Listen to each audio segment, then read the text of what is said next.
Hello students, let's start our long type question answer from the chapter Gillu. What did the narrator do with the wounded squirrel? Narrator ने wounded यानी जख्मी squirrel के साथ क्या किया?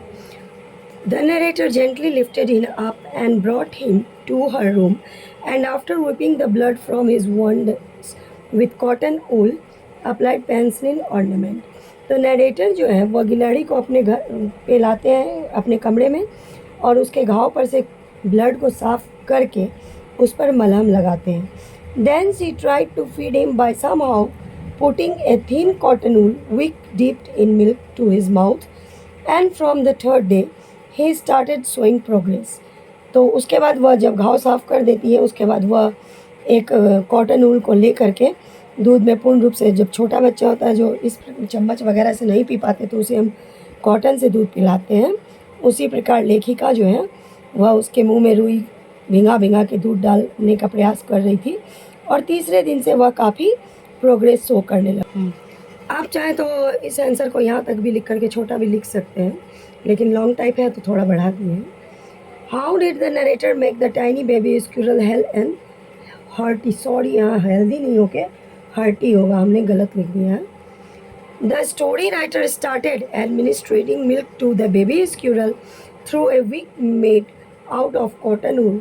From the third day, he started showing progress, and after 3 months, he looks quite hale and hearty with a smooth fur on his body.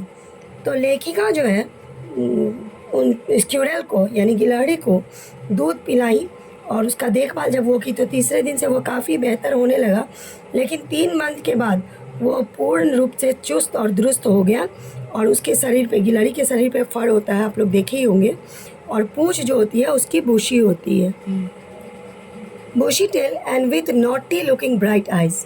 तो bushy tell उसका काफ़ी फर वाला पूंछ भी होता है और उसका आँख जो था उसमें शरारत दिखता था. Question number 3. Gillu took little food during the indisposition of the narrator. What does this suggest? तो गिल्लू जो है जब नरेटर नहीं थे, एक्सीडेंट जब हुई थी उनकी, जब वो हॉस्पिटल में तो गिल्लू किस प्रकार से बहुत कम भोजन करता था, यह क्या दर्शाता है? It suggested that animals and creatures are also sensitive to the environment. तो यह दर्शाता है कि एनिमल्स हो या कोई और अदर क्रिएचर्स हो वह भी नेचर के प्रति सेंसिटिव होते हैं. Gillu could feel the suffering of his mistress. He had developed an empathetic attitude for his saviour. तो गिल्लू जो है भोजन इसलिए कम ले रहा था क्योंकि उसे अपने मालिक का, जिसने उसका जीवन बचाया, उसके लिए उसे चिंता थी. Question number 4. Do you have any pet animal? How does it show? तो क्या आपके पास कोई पेट एनिमल है? किस प्रकार से वह अपना कंसर्न आपके प्रति व्यक्त करता है? Yes, we do have a pet dog who is very loving.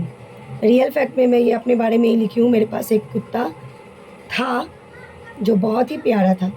As soon as he sees an outsider in the house he starts barking and alerts everybody in the house. तो जैसे ही वह किसी बाहरी व्यक्ति को घर में देखता था जोर जोर से भौंकने लगता था और सभी को, घर में जितने भी लोग हैं सभी को अलर्ट कर देता था. Question number 5. What did the narrator feel at the death of Gillu? Describe her feelings in your own words. तो नरेटर यानी लेखिका जो थी वह गिल्लू के डेथ किस प्रकार से फील की यानी महसूस की थी, और इसको आप अपने शब्दों में वर्णन कीजिए. The narrator loved Gillu from the core of her heart and he loss made the narrator said. तो लेखिका जो थी वो गिल्लू को, कोर ऑफ हार्ट का मतलब होता है पूरे दिल से, तहे दिल से, जिसको आप बोल सकते हैं, तहे दिल से गिल्लू को प्यार करती थी और उसको जो वो खोई वह उन्हें काफ़ी दुखी किया.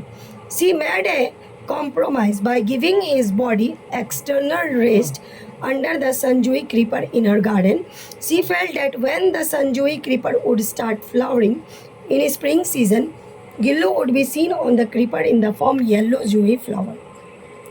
तो लेखिका ने, आप लोग को कहानी में बताए थे कि लेखिका ने उसे एक्सटर्नल रेस्ट यानी कि कहाँ पे दफनाया था?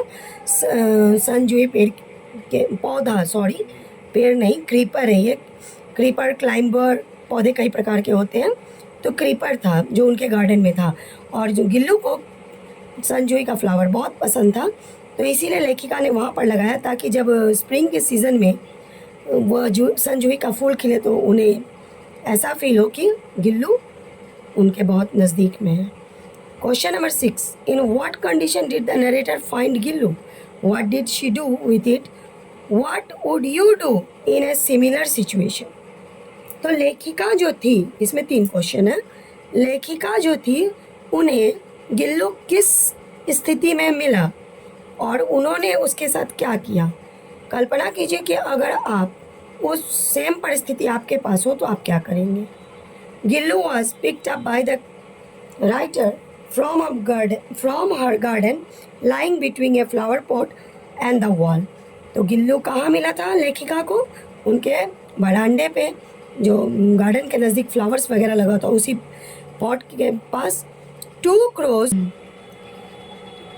tried to pick him out from an easy prey and in the process had put injury on his body। तो 2 क्रो मिलके किस प्रकार से उसे अपना शिकार बनाया हुआ था और इस प्रक्रिया में स्क्यूरल के बॉडी में काफ़ी इंजरी हो गया था, यानी चोट लगी थी।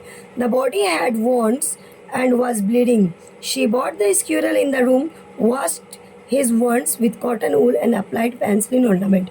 I think I would have same reacted in the same way because kindness is the basic nature of a man।